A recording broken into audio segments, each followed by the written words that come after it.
કેશોદની 3 સંસ્થાઓની શિષ્યવૃત્તિ કૌભાંડમાં તગડી રકમ ચાઉં કરી ગયાની પોલીસમાં ફરિયાદ નોંધાતા તપાસનો ધમધમાટ શરૂ।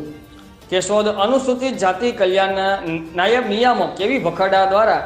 જૂનાગઢ સી ડિવિઝન પોલીસ સ્ટેશનમાં જિલ્લાની જુદી જુદી 12 સંસ્થાઓ દ્વારા ₹4,60,38,550ની શિષ્યવૃત્તિની રકમ ચાઉં કરી જવાનું ધ્યાનમાં આવતા 12 સંસ્થાઓના સંચાલકો અને હોદ્દેદારો વિરુદ્ધ પોલીસમાં ફરિયાદ નોંધાવવામાં આવી છે,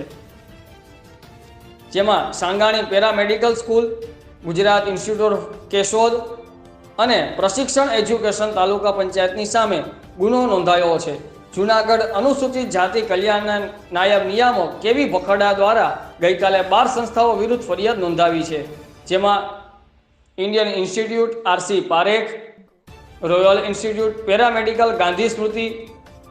Sangani paramedical, Gujarat institute, Shiv institute, Gujarat institute પ્રશિક્ષણ એજ્યુકેશન વગેરે વિરુદ્ધ સી ડિવિઝન પોલીસ સ્ટેશનમાં ફરિયાદ નોંધાવવામાં આવી હતી। સરકાર દ્વારા વિદ્યાર્થીઓને આપવાની થતી શિષ્યવૃત્તિની રકમ ₹4,60,38,550ની શિષ્યવૃત્તિની રકમની ઉચ્ચપાત કરી હોવાની પોલીસ ફરિયાદ નોંધાવવામાં આવી હતી। વર્ષ 2014-15 અને 15-16ના વર્ષમાં 4 કરોડથી વધુની રકમની ઉચ્ચાપાત કરી હોવાનું શહેરના સી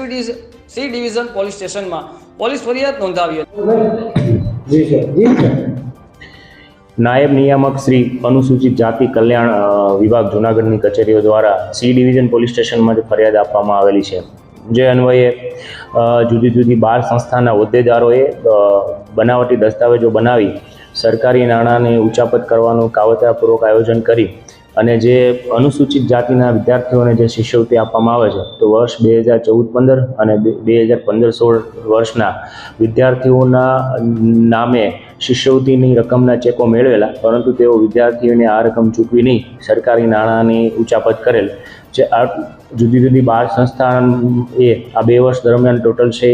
4,60 લાખ કરતાં પણ વધુ રકમના છે શિષ્યવૃત્તિની રકમના ચેક મેળવી અને આ સરકારી નાણાંની ઉચાપત કરેલી છે, જે આધારે સી ડિવિઝન પોલીસ સ્ટેશનમાં આઈપીસીની કલમ 406, 420, 120B, 465, 467 મુજબ ગુનો દાખલ કરવામાં આવેલો છે અને હાલ તપાસ ચાલુ છે। આ જે નાયબ નિયામક અનુસૂચિત જાતિ કલ્યાણની કચેરીના દ્વારા જે પ્રાથમિક તપાસ કરવામાં આવેલી છે તેમાં વર્ષ 2014-15 અને 15-16 આ 2 કેલેન્ડર વર્ષ દરમિયાન છે ખોટા દસ્તાવેજો બનાવી અને વિદ્યાર્થીઓના નામો મોકલી તેમના નામે શિષ્યવૃત્તિ મેળવવામાં આવેલી છે તેવું